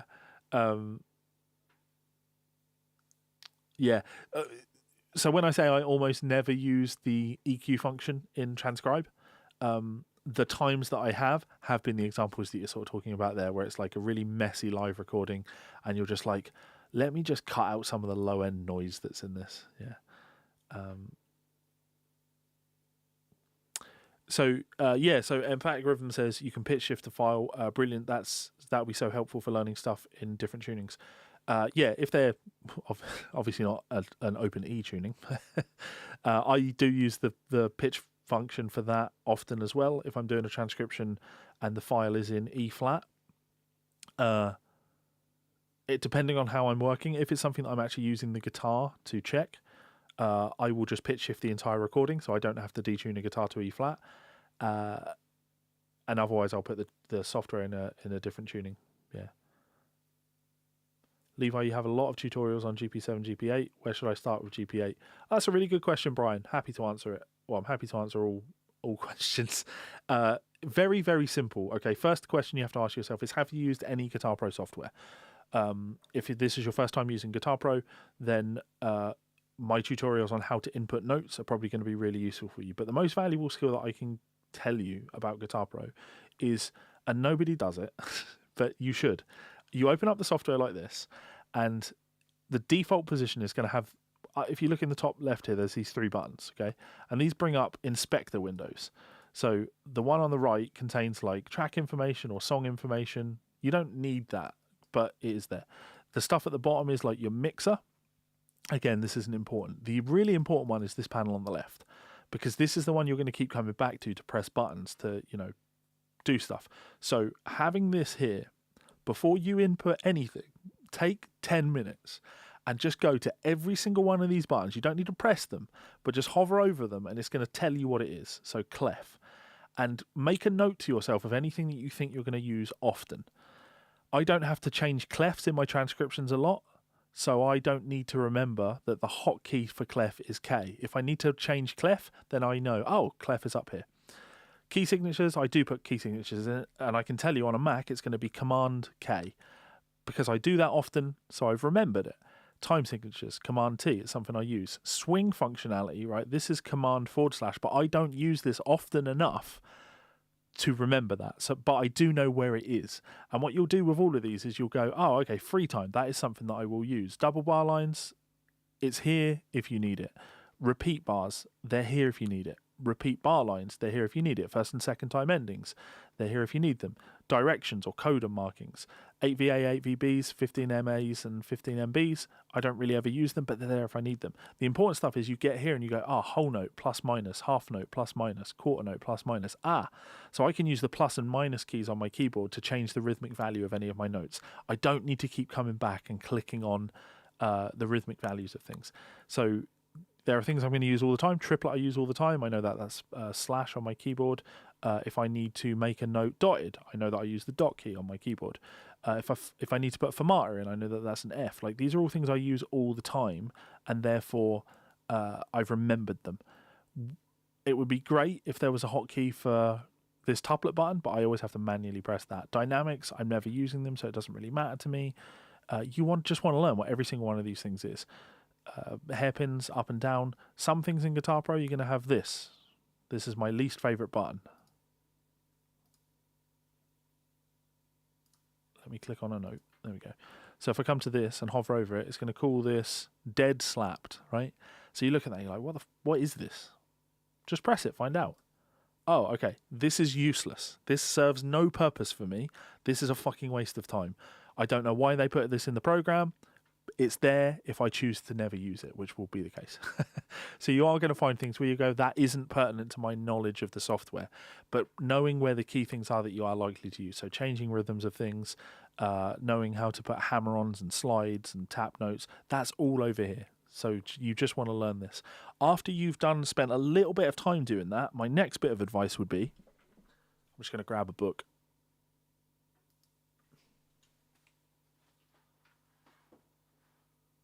Fucking hell.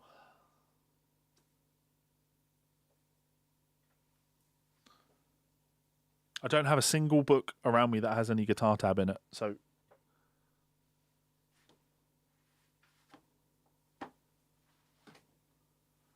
let's just take this. This it's one of my new purchases, actually. This is a very cool Sounds of Jimmy Smith Volume 2 that was published in 1965. It's really hard to come by, really rare, and I love collecting rare sheet music of stuff that I'm really into, and I love the organ. I love jazz organ. I have 2 organs in my studio. Love Jimmy Smith's playing, so this is a very long out-of-print book. Very, very cool. Anyway, you want to take a book, ideally something that has tab in it, and then you want to open it, you want to look at the notation, and then you just want to input it into Guitar Pro. If you do that with a couple of transcriptions from books, just inputting them into Guitar Pro, you are going to come across 95% of all the things you're ever going to need to do. It's a problem-solving exercise. If you do that, you will get proficient with the software, and you'll get proficient with the software pretty quickly. That's the best piece of advice that anyone could give you. So, book, write out in the software. And for those wondering, the books that I have to reach right now are Jimmy Smith at the organ, Ted Green's Jazz Guitar Single Note Soloing Volume 2, the original pressing, Ted Green's Jazz Guitar Single Note Soloing Volume 1, because I love these books, Randy Newman Anthology, because Randy Newman is king, J.S. Bach's Organ Works, Power Tab, J.S. Bach's Preludes,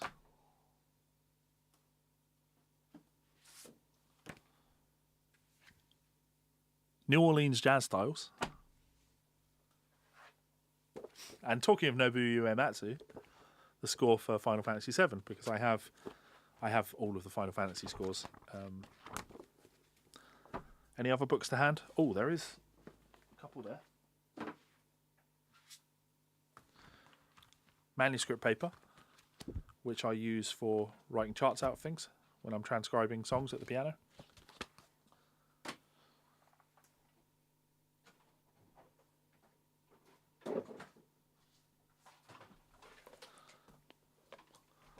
The Beatles, complete, because I was referencing some Beatles songs for harmony the other day. And then I also have the chords and lyrics books for Breakfast and Hotel TV by the band Lawrence, because I really love the band Lawrence and I like to support artists I like. So when they produce something that I think is interesting, i.e. a lyric book with chords, they just have chords at the bottom of the songs, I like to buy them and support artists. So I have those. I know you didn't ask, but I see more books at the back of my studio. Let me get them.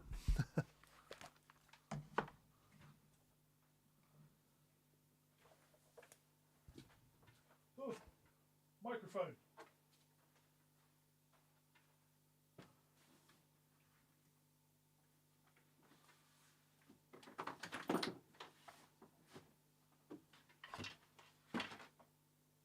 More manuscript paper? What is this? Oh, how exciting.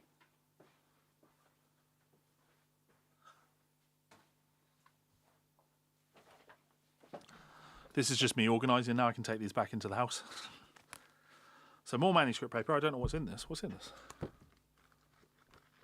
It's completely empty. There's an empty manuscript book there. That makes sense. That can stay out here. Oh. Inside Improvisation, Jerry Bergonzi. The Melodic Structures, this is volume 1. I have all of the Bergonzi books because of course I do. Melba's complete Johnny Smith approach to guitar. So I bought this purely as a reference material when I was making a video on the Bach stuff, because Johnny Smith's really interesting. Because he doesn't in this particular example.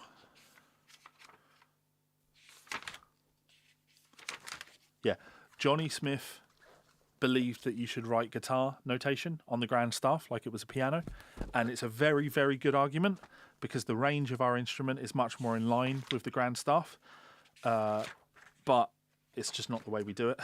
So I wanted this as a reference.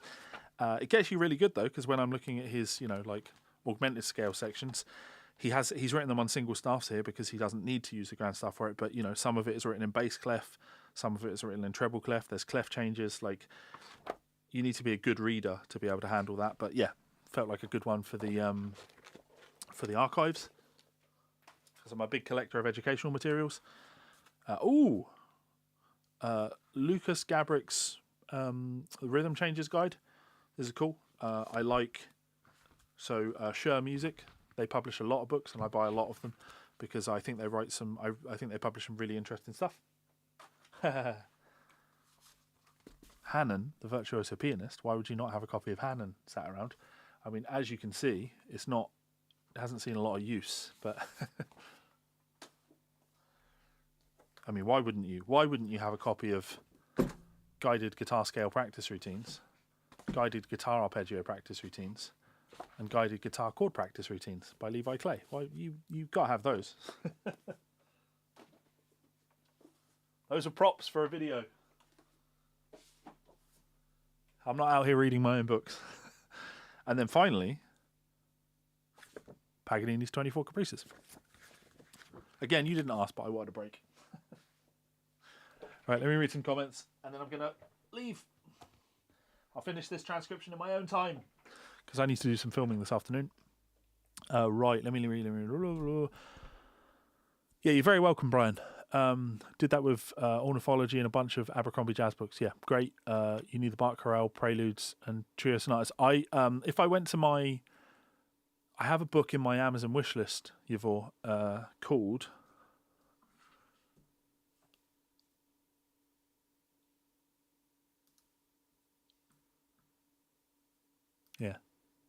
very up your street.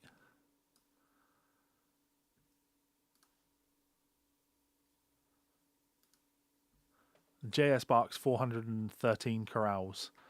And it's a super cool book because it has harmonic analysis for all of the. Apparently not on that one that I opened there. I'm confused. Space for analysis. Okay, there might be a one that has analysis in it. I was working with a student and he bought out a copy of it that he had, and he's had chord symbols in there, and I thought it was a nice reference, but I didn't want to spend £100 on it right now, so so I'm always adding Bach to the collection. The actual other transcription that I'm going to be doing next after this one is a Bach one, a very cool Bach video I found. You'd love to get your hands on that Final Fantasy VII songbook. Yeah, there's a lot of Final Fantasy books that exist.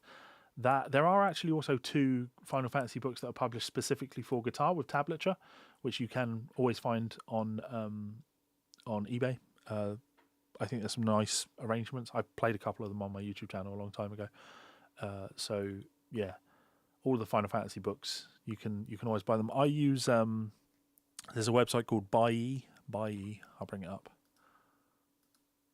Yeah, here. Buy.jp. This is buy.jp. And this is a site that I use as a sort of intermediary for ordering auction site things in Japan.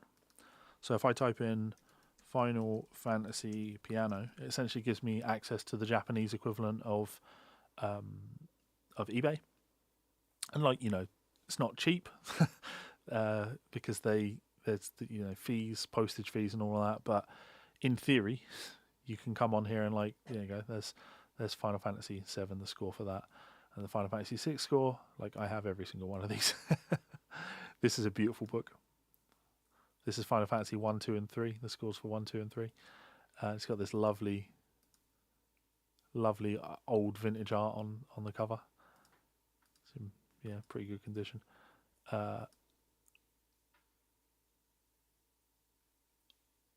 Anything? This is where I see something I don't own and be like, oh, I have to have it. I even have that on CD.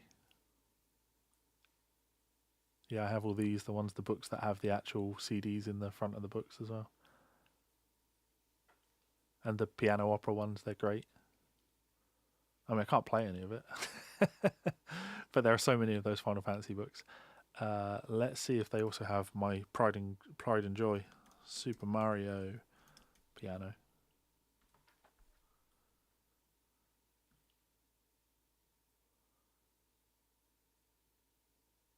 They do have a copy of it. So I bought myself a copy of this.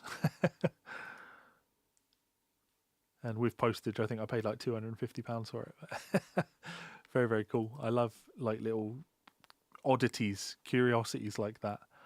I have a copy of that. And yeah, anything that's old and interesting. There's a Pokemon songbook that I have, a Pokemon piano book that I have. I've got that one, and any little oddities like that. I love, like I said with the Jimmy Smith thing, I love collecting rare notation, rare music education things. I have a copy of George Russell's The Lydian Chromatic Concept, an original pressing of that, because I'm a teacher that's passionate about education and the pedagogy of guitar pedagogy in general and the history of that. So why wouldn't I buy a copy of that? Oh, there is one thing I haven't done. I haven't synced it, have I? So let's sync it. See Fred's comments. The part that Levi glossed over, maybe because it's obvious, but you don't want to be learning the software at the same time you're trying to be productive. Yeah, that's a really great way of putting things, Fred. Yeah.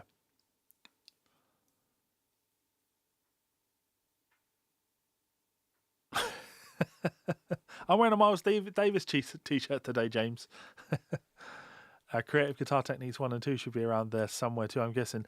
The Guthrie Govan books, I actually don't think I own those. I would love to do a stream in, this is my studio, if I went into my house, showed you my actual library that's by my piano. There's hundreds of books, hundreds of books. I buy so many books and I love them. I love books. I just love music education books. So I buy so many of them. And for whatever reason, I don't think I ever picked up the creative guitar ones. I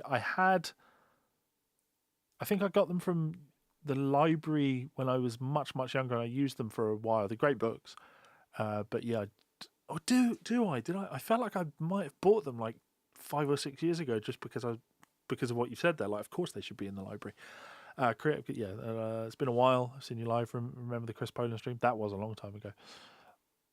Did the chorale book in college for a class called Sight Singing. Just broke into 4 parts. Yeah. Have I transcribed any orchestral works? I have transcribed orchestral works. Yeah.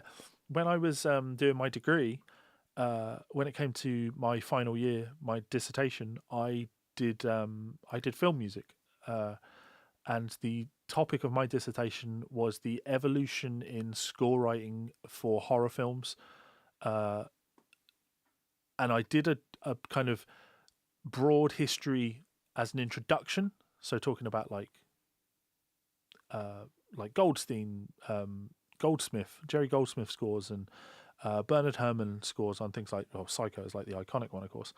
But the main focus on mine was the evolution in horror score writing between 1984 and 2000 and I want to say 2007, which and my reference points were the Charles Bernstein score for the original Nightmare on Elm Street, and then Steve Jablonsky's score for the Nightmare on Elm Street remake that came out. And yeah, so as part of my appendices for my dissertation, I transcribed several pieces from both scores. Now, obviously, Charles Bernstein's score for Nightmare on Elm Street is very synth-driven, so it's not orchestral at all, but Jablonsky's score is classic orchestral, so I did some orchestral stuff. Do I rate my accuracy on those? Well, I did them a long time ago, and I tend to, anything that's like 5 years in the past, if I have a transcription that I did 5 years ago or more and I need it again, I'll probably just redo it. And more often than not, I'm going to come up with the same thing. But yeah, that you're talking 15 years ago or more. So definitely wouldn't bank on their accuracy. But yeah, something that I did a lot in college. I took a deep interest in film score, so I did a lot of film scoring stuff in college. These are all the sides of me that people don't know about, right? I said at the start of this stream, when I was in college, I was doing classical guitar, not contemporary guitar. I played rock guitar, but I was, my teacher was a classical teacher, and that was what I was studying and doing grades in. I took all the Bach chorale stuff. Yeah, like Fred said, studied, been there, done that. Bach chorale writing every day, and I really loved the film scoring stuff. I took such joy in film scores. I am a huge musical theatre fan, so I have a huge collection of musical theatre scores, both pit versions, like the versions that are used on the actual shows, but also like orchestral arrangements of musical theatre scores, because I love musical theatre stuff. I'd love to post that stuff on YouTube, but no one cares. So yeah, orchestral stuff is something that I've been around a lot, but in terms of like, my only problem with orchestral stuff is like, being really, really good at writing orchestral stuff is an amazing skill to have, but unless you are relatively successful, it's a very unfulfilling skill to have, because you just write these compositions and you only ever realistically get to hear whatever software you're using. So I'm a Dorico guy now, so I only ever get to hear Dorico playing my work back because I don't have the budget or financial viability to write out, to be a composer that does film, that does orchestral based scores, that would then get to have his compositions performed by the correct ensembles. So for me, it'd be a very frustrating thing to put more time and passion into. Not expensive until you pay to have it shipped across the world. Shipping on thing like on a book isn't actually that bad.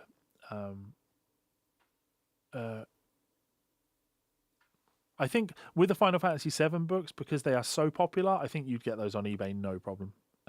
Absolutely no problem. Right, we end the comments. Looks great to you, Levi. Live 2 years ago. Another Portuguese artist. Wasn't where I remember before. I love that there's this sort of scene that people enjoy. Right, let me get this synced. So where were we up to? We're up to here. Now we have to switch back.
Has there ever been a more beautiful chord than that? And it's the contrary motion, isn't it?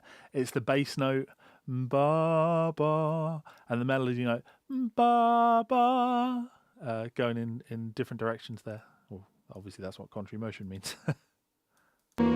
That.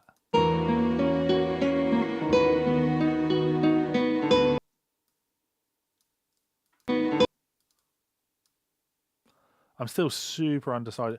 You know what? Based on what he does in the next bar, not to jump back to it, but I think it's reasonable to assume he does that.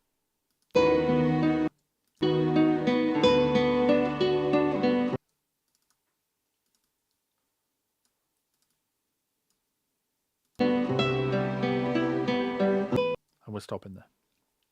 I'll get the rest done at another point, because I've been going for 2 hours now. And obviously hoping that I've entertained you in some way. Right, so now let's just do a playthrough. Make sure it syncs beautifully. I mean, we know it syncs beautifully with the MIDI.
So nice.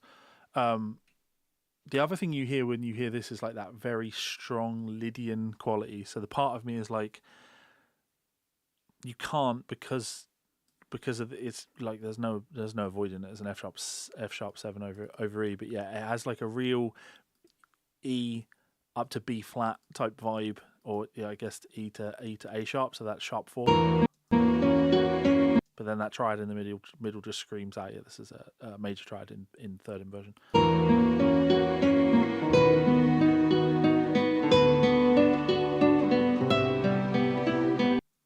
That's a really yeah,